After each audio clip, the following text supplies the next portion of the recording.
Голон тогны менторшип хөтөлбөр Дархан хотод ирлээ.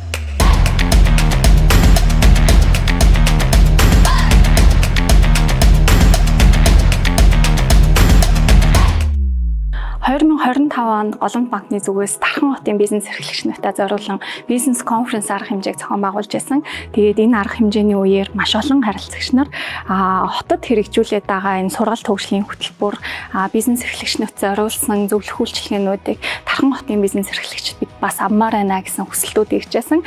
Тэгээд энэ хүсэлтийг бас бид хүлээж аваад Голомт банк 2026 онд Дархан менторшип хэмээх энэ хөтөлбөрийг албан ёсоор эхлүүлж байгаадаа баяртай байна.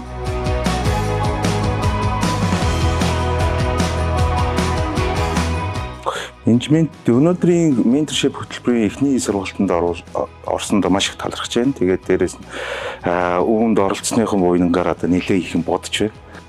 Ер нь компани хөгжиөл гэж бодож байгаа бол стратеги бол менежментээ сайжруулах шаардлага байдаг.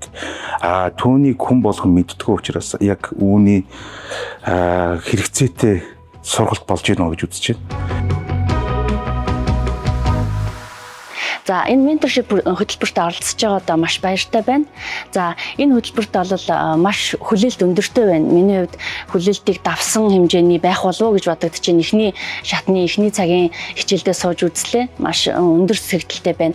За учир нь яагаад тэгэхээр банк гэдэг бол ерөнхийдөө ингээ нөгөө хэрэглэгч болоод харилцагч байгууллагуудтай зөвхөн зээл олгодог төдий мөн зөвхөн хүмүүсийн одоо мөнгөн урсгалыг наашин цаашин шилжүүлэх төдий байгууллага байха болжээ тий. Тэгэхээр Голомт банк бол энийг ингээд эвдээд харилцагч болоод үйлчлүүлэгчдийнхаа хамтын өсөлт хөгжилд илүү анхаарал хандуулад харилцагчтай бизнес эрхлэгчтэй бүр ялангуяа дараачийн түвшинд хүрэхэд нь туслах стратеги болоод менежментийн тал дээр нь тусламж үзүүлээд ийм менторшип хөтөлбөр зохион байгуулад явж байгаа нь бол би бол банкны салбарт Голомт банкд онц үнэлгээл өгмөр байна. Миний хувьд бол энэхүү хөтөлбөрөөр маань дамжуулан Дархан хотын бизнес эрхлэгчнэрт маань нэгэн шинэ боломж нээгдэж байгаа гэдэгт итгэлтэй байна. Хөтөлбөрийн нийт оролцогч нартаа бүгдээрэнд нь амжилт хүсье.